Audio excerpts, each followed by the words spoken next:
So hi हसलस, this is सूर्य भैया और आज हम बात करेंगे पॉलीमॉर्फिज्म इन जावा के बारे में। पॉलीमॉर्फिज्म ओप्स का हमारा फोर्थ वीडियो है और इसमें हम चार पांच टॉपिक कवर कर रहे होंगे। स्पेशली हमने पहले वीडियो में कवर किया था कंपाइल्ड टाइप पॉलीमॉर्फिज्म क्या होता है। अगर आपने वो वाला वीडियो नहीं देखा है तो आप ऊपर आई बटन में क्लिक करके देख सकते हो। और इस वीडियो में हम बात करेंगे रन टाइम पॉलीमॉर्फिज्म के बारे में, जावा में स्पेशली पॉलीमॉर्फिज्म होता क्या है। तो पॉलीमॉर्फिज्म एक फंडामेंटल कंसेप्ट है ओप्स के अंदर, जिसके जरिए से हम एक ही ऑब्जेक्ट को या फिर एक ही फंक्शन को अन्य अन्य भिन्न प्रकार से हम उसको यूज कर सकते हैं। उसका पॉलीमॉर्फिज्म, पॉली यानी कि ग्रीक का वर्ड है वो, पॉली मतलब मेनी एंड मॉर्फिज्म मतलब ज्यादा फॉर्म्स लेने वाला। तो पॉलीमॉर्फिज्म के दो प्रकार होते हैं, एक कंपाइल्ड टाइम पॉलीमॉर्फिज्म, एक रन टाइम पॉलीमॉर्फिज्म।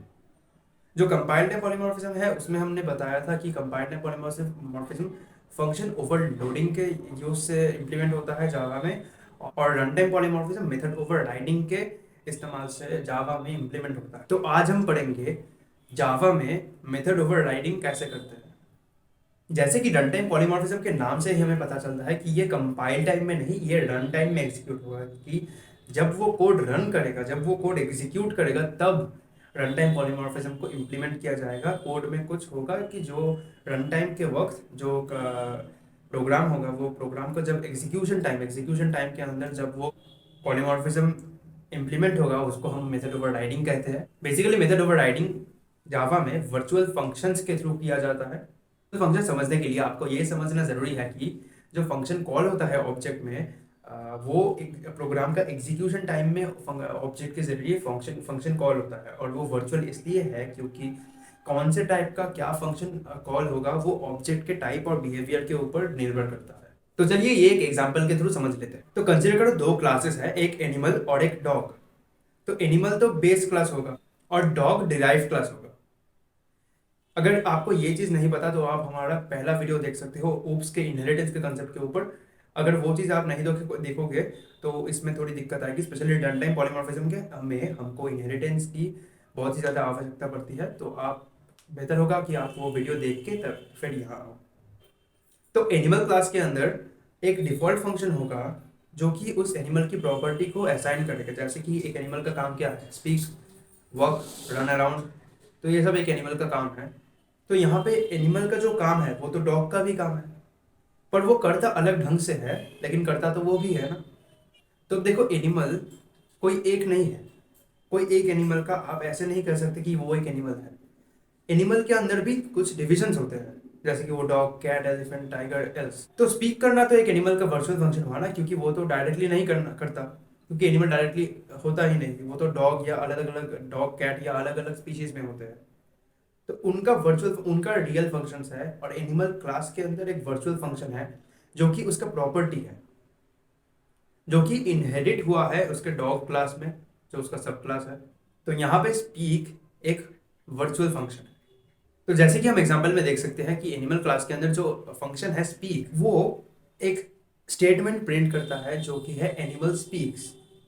पर अगर आप एक डॉग के नजरिए से देखो तो वो तो स्पीक नहीं करता ना, वो तो बार्क करता है।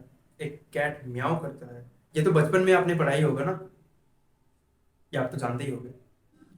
और अब ये और अब ये एनिमल क्लास के अंदर जो स्पीक फंक्शन है वो ओवरराइड हुआ है डॉग क्लास के अंदर।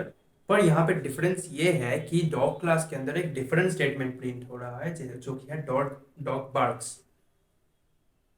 अब अलग अलग प्राणी के लिए वो अलग अलग होगा।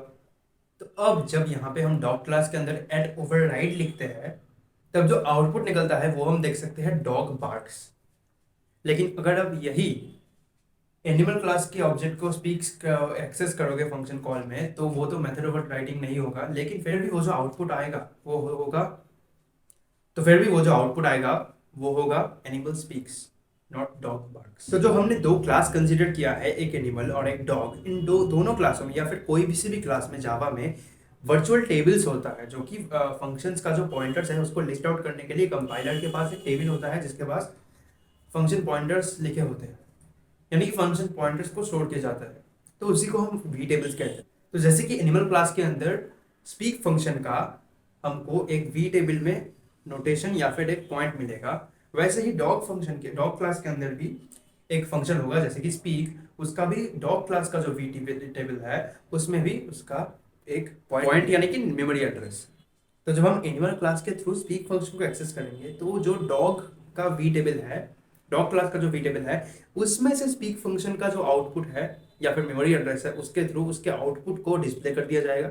यानी कि जो एनिमल क्लास के अंदर जो फंक्शन है उसके थ्रू डॉग क्लास का फंक्शन को, डॉग क्लास के फंक्शन को ओवरराइड करके डॉग क्लास के स्पीक फंक्शन को डिस्प्ले कर दिया जाएगा, जैसे कि आप आउटपुट में देख सकते हैं।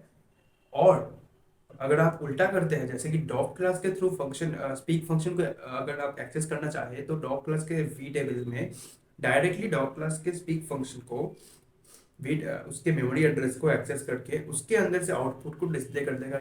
तो अब हम रिवाइज कर लेते हैं हमने क्या क्या पढ़ा। हमने जाना कि पॉलीमॉर्फिज्म होता क्या है, उसमें दो टाइप्स होती है, compile time polymorphism, run time polymorphism.